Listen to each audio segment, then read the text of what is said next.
On today's video, we're going to revisit the Mac Harwood project. It's a heavily modified original Macintosh from 1984, previously owned by Harwood University. The original Mac is a pretty fun and interesting little machine, but unfortunately it's not very useful because it doesn't have enough RAM to actually do something, and it isn't upgradable. In fact, it has so little RAM, Steve Jobs wasn't even able to use it when he presented it on stage in Cupertino in 1984. Hello, I am Macintosh. It sure is great to get out of that bag. The deceitful little Mac he used on stage was in fact a 512K prototype. The original Mac also never had a hard drive. There was no way of connecting a controller or installing a drive inside a machine. But we have done it anyways. This Mac also has a fluorescent green tube and a borrowed 512K motherboard. And in this video we are going to do a RAM mod and finally make this Mac able to play some fun vintage games. Unfortunately, Mac Harwood just decided not to display any graphics today, so apparently we're gonna have to start this video with a repair. When I turn the machine on, we're getting a bong. And the hard drive LED is flashing. I can hear the hard drive read, so it probably boots, but we're getting absolutely nothing on the screen. So this machine is in fact broken. Very common fault with these Macs, if it doesn't display anything on the screen, are the solder joints for all the connectors on the analog board. So we've got one connector here for the neck, and then a larger connector down here that goes down to the logic board down here. And then there is a smaller connector up here for the yoke. This board has some extra wires soldered to it, so I can't just quickly swap it with an analog board from another machine. Instead, let's mark all the connectors on this side. So we've got one up here, and my usual disclaimer, please don't mess around inside CRT displays. Some of the components could be charged with high voltage, even with the cord unplugged. And our third connector is this guy here. This is such a common fault, it's definitely the first thing to try. But unless you still have your refuzz installed on your board, and you of course need to replace those first. But we have already replaced them in a previous video. So all we need to do here is to reflow the solder on all the pins for the connectors. And then just add a splash of fresh solder. And we're done. So let's test it again. We got the bong. Can hear the hard drive. And we're getting something on the screen now. Okay, so apparently I have the diskette in the drive. So let's eject,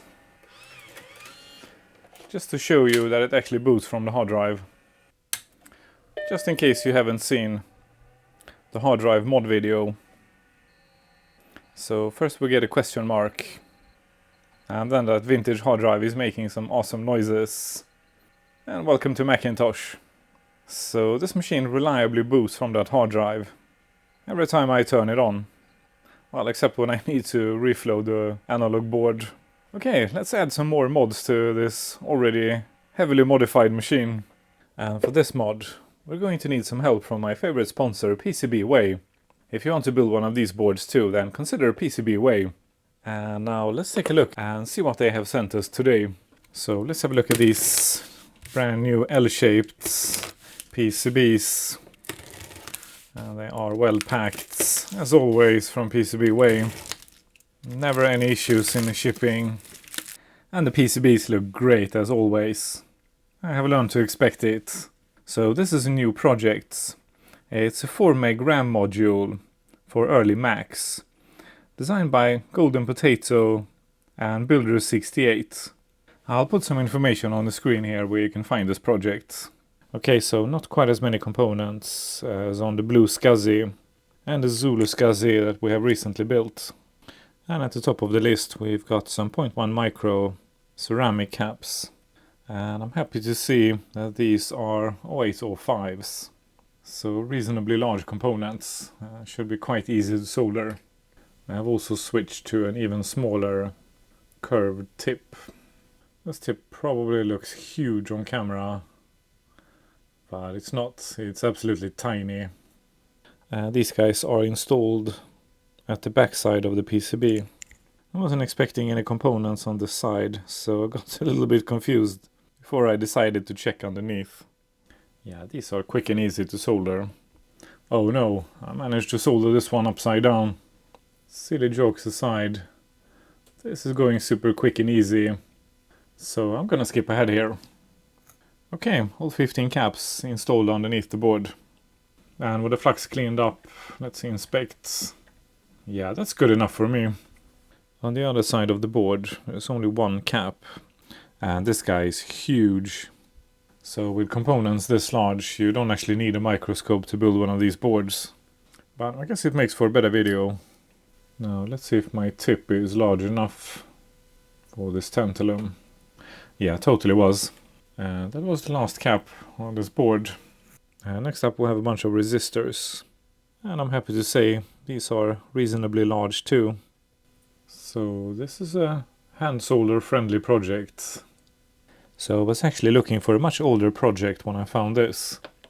There was a guy back in the 80s who figured out how to mod the motherboard to take 512K of RAM in the original 128, and that is the project I was looking for. But then I was recommended this project instead. And this is of course a vastly better project. Instead of 512K, we're gonna get 4 megs. That is a massive amount of RAM for the original Mac. Okay, I ended up skipping ahead here, not to repeat myself. So that was actually the last resistor. Nice to see some artwork on the PCB. Macintosh 40th anniversary for early Macs. And next up we have 2 Zener diodes here. So we need to mind the polarity here. Just like with that huge tantalum. Those were the only 2 diodes. And I think all the remaining components now are ICs. And some sockets and pin headers. And our first IC is U2. Great band. Pin 1 is marked with a tiny dot here. And I'm gonna switch to a much larger flat tip. And solder 2 of the corners. And these pins are quite large. So I'm not going to drag solder. I'm just going to solder each pin separately. Like so. Okay, I soldered the remaining logic chips. So now we can solder the 2 RAM chips. Presumably 2 megs each. Since there are 2 of these. And there's a tiny notch in the silk screen here that we need to align with pin 1. Now let's see if I can align it under the microscope. This is actually probably easier without a microscope. I better check before we solder. Yeah, that looks pretty aligned to me. Yeah, this side looks good too. So I'll just add a large blob of solder to the tip. And then I'll just drag solder this chip. Well, not quite good enough, so I'll add some flux. So this project is actually quite beginner friendly. No fancy equipment needed. If you have something like a pine sill and a good flux, you should be able to assemble one of these boards. Okay, I cleaned up most of the flux. Let's inspect before we continue. Let's say that's good enough for me. And here is unfortunately where things went wrong. So instead of getting these 2 switch blocks here, I only got one.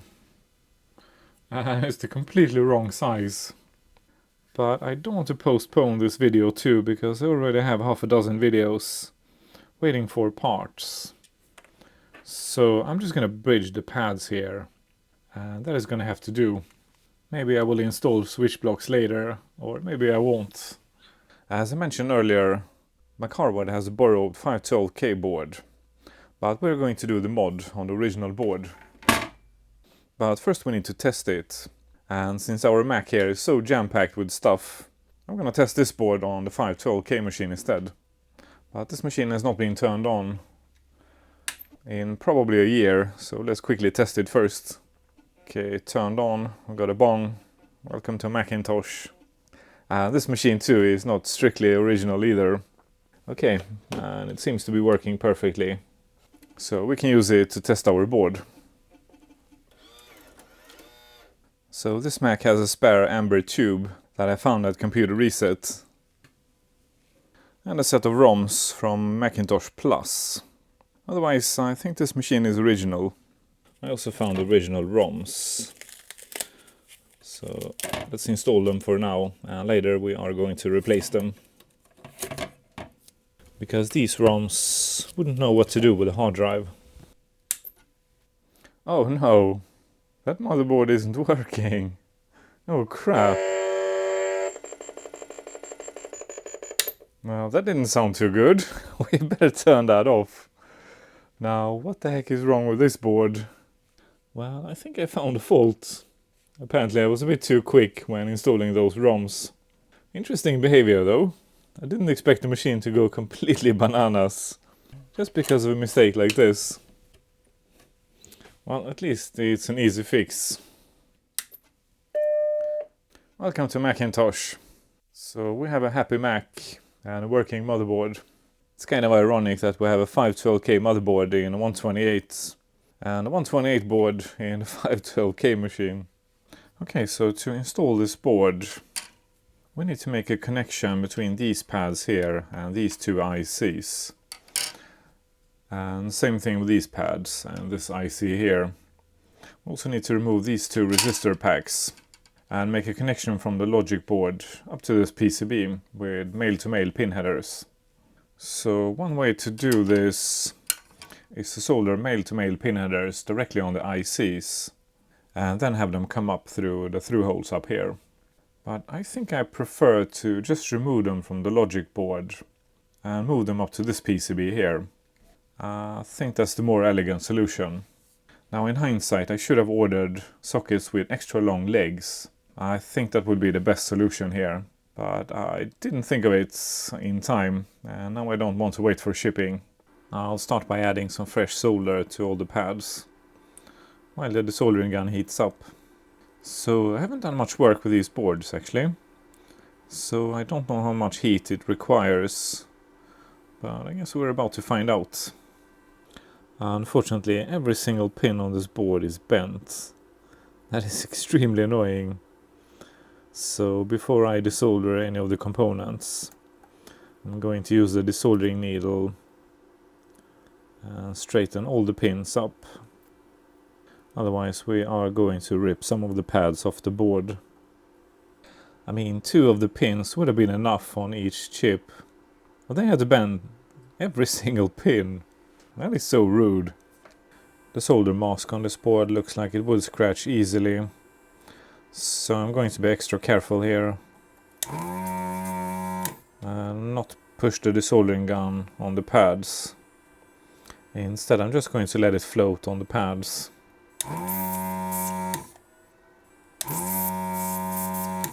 And hopefully it won't get scratched up too badly. Okay, so I had to reflow some of the pins here. Probably the pads connected to ground. I've also checked every single pin with the desoldering needle to make sure it's not stuck to the board on this side. But looking from the other side of the board we can clearly see that we still have some solder left on the pads. So if we pull this chip now, some of these pads are gonna come off the board. So we need to add some heat with the rework station. I have the chip puller underneath the chip, but I'm not applying any force, so I'm not trying to pry the chip off. I'm just very gently pulling on that chip. And here's our chip. Wow, this board needs a wash. Now that we have seen how clean it is under the chip, it's quite obvious that I need to wash this board. And then we have the 2 resistor packs here. Not sure how to go about these. I'm trying to just blow some hot air underneath. Yeah, that was easy. And the 3 chips we removed are just regular logic chips. So if you damage one by mistake, they are easy to replace.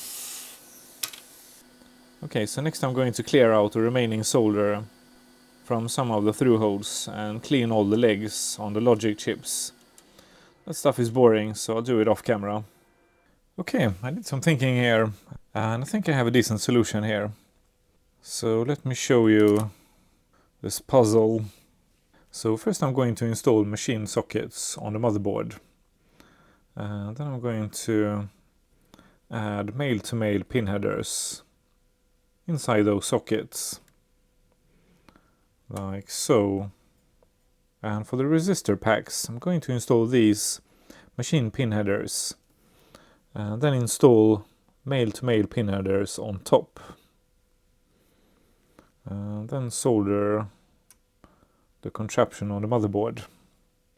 And same thing with these two guys up here. And then we have the difficult part, and that is to align everything and put the PCB on top. Okay, that actually wasn't too hard.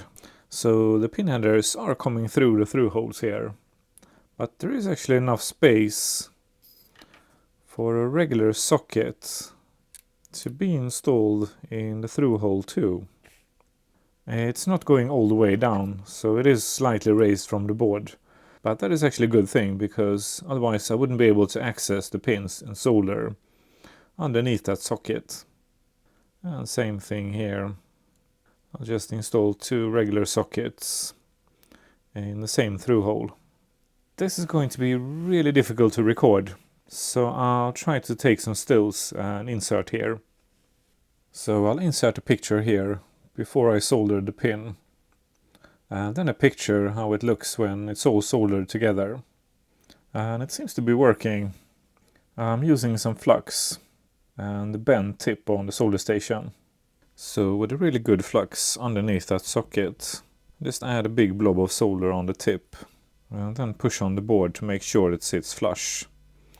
And let that blob move over to the socket, and solder the socket and the pin headers in one go. And with all four corners secured on each socket, I'm going to use some foam pad and turn the board upside down. And with the foam pad pushing on those sockets, I'm going to solder a few of the pins underneath the logic board.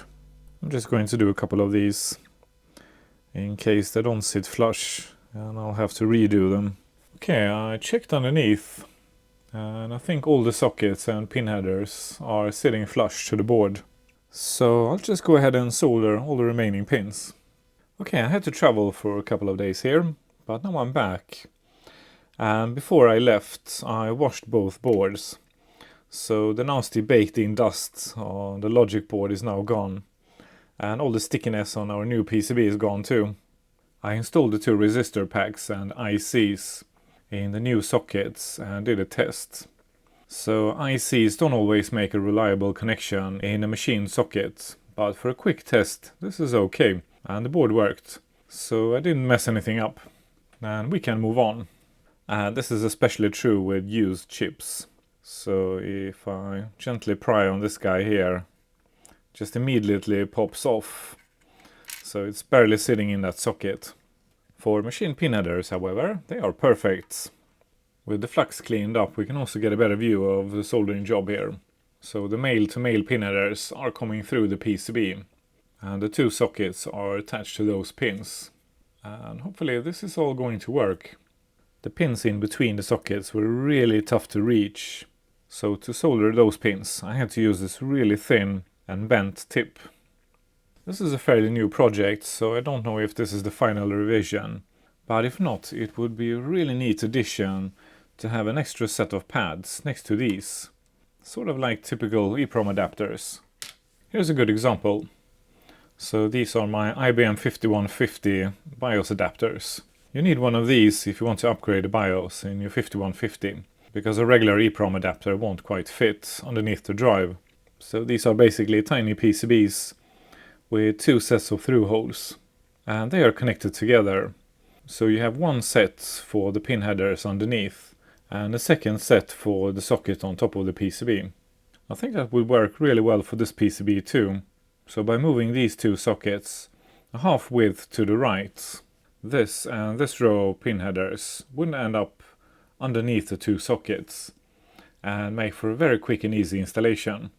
Okay, I removed the ICs and the resistor packs again, and hopefully the PCB will line up so we can put it back on. And it totally did. So with this installation, it's really easy to remove and put back on again if needed. There is a row of resistors very close to where the resistor packs were installed. So I guess that's why these are not needed anymore.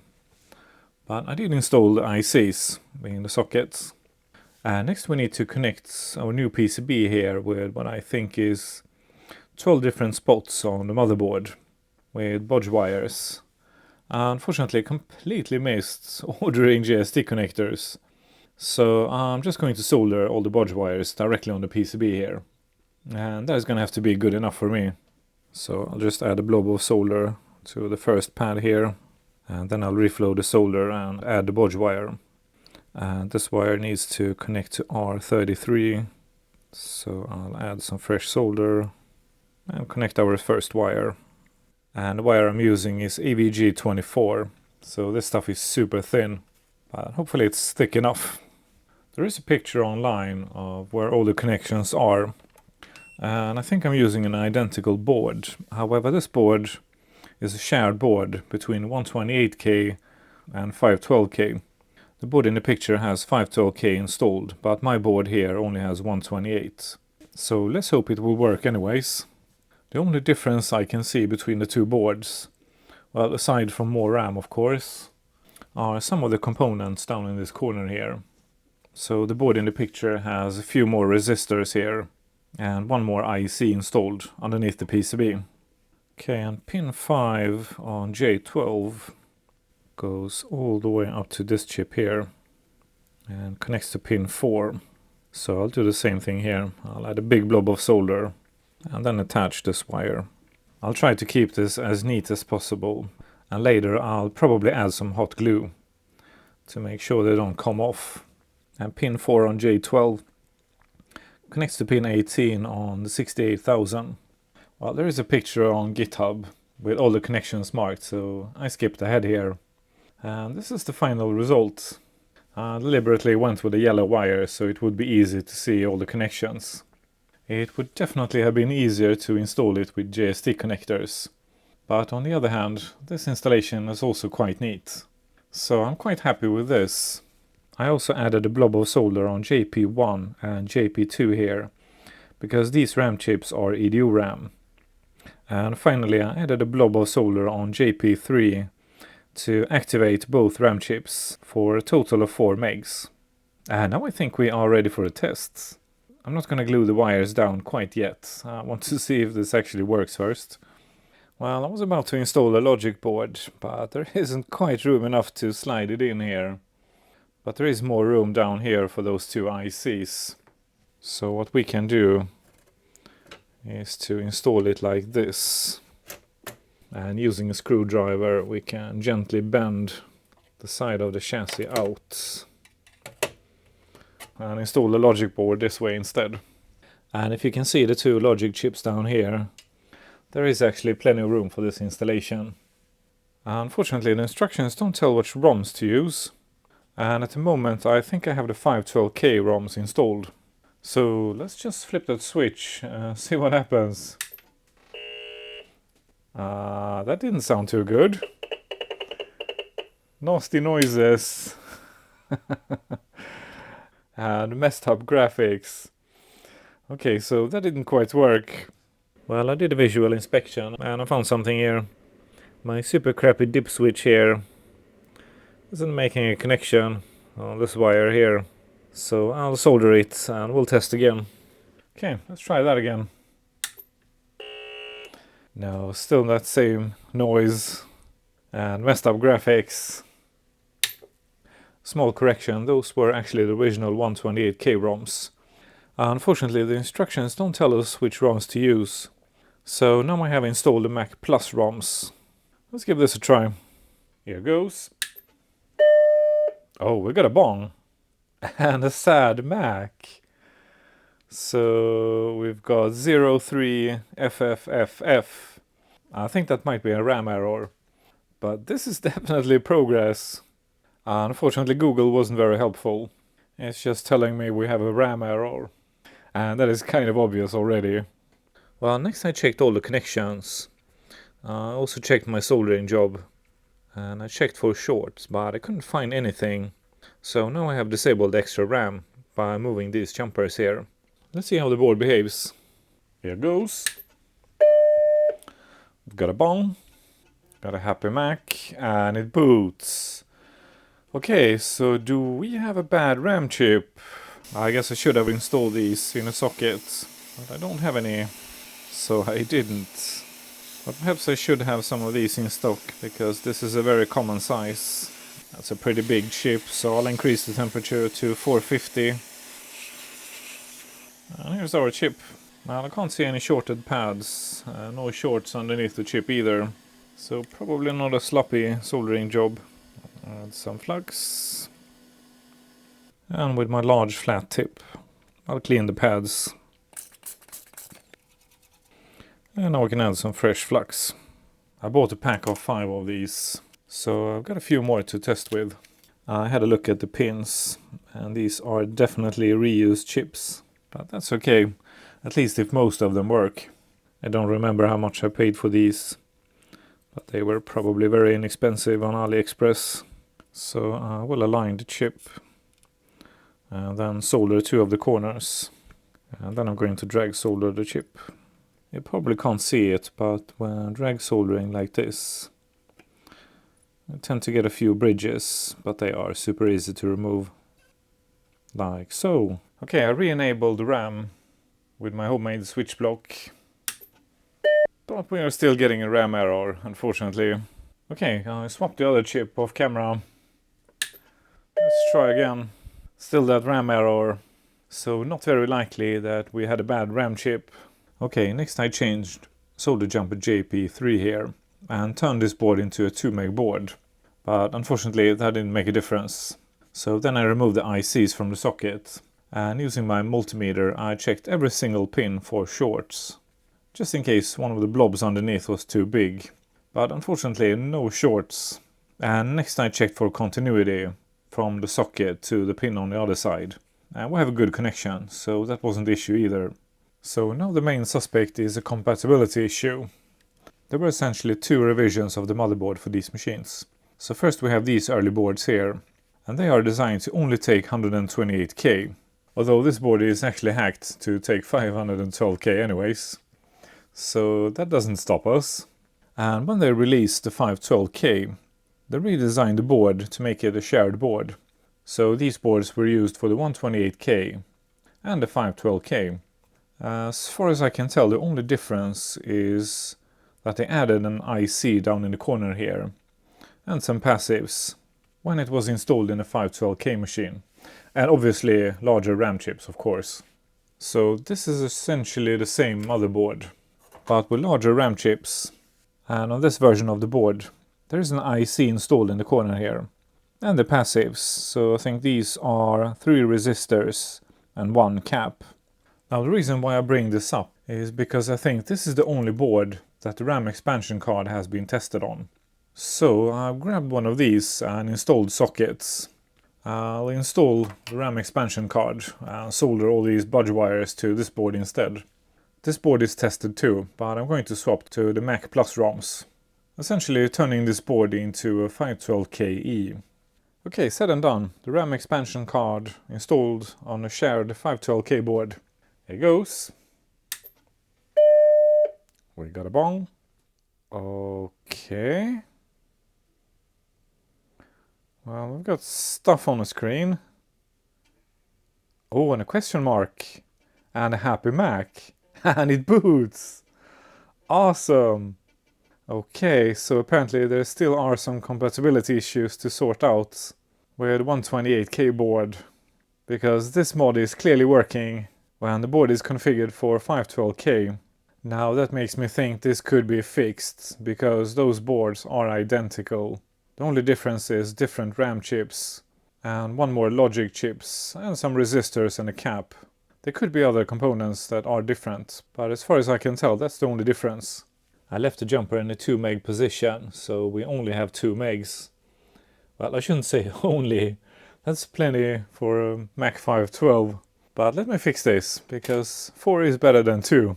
Well, it takes a little bit longer to boot. I guess it's counting up all that RAM. And there's quite a lot of it, so we now have 4 megs of RAM in Mac Amber. That is pretty awesome. What a cool project. Well, that didn't go quite as planned.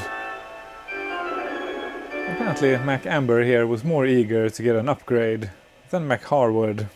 So I'm going to order some more components and build a second PCB. And I think with some help, that compatibility issue should be easy to sort out. And that's all I had for you guys today. Before you leave, like, subscribe and leave a comment. And consider joining me on Patreon. And I'll see you guys again next week.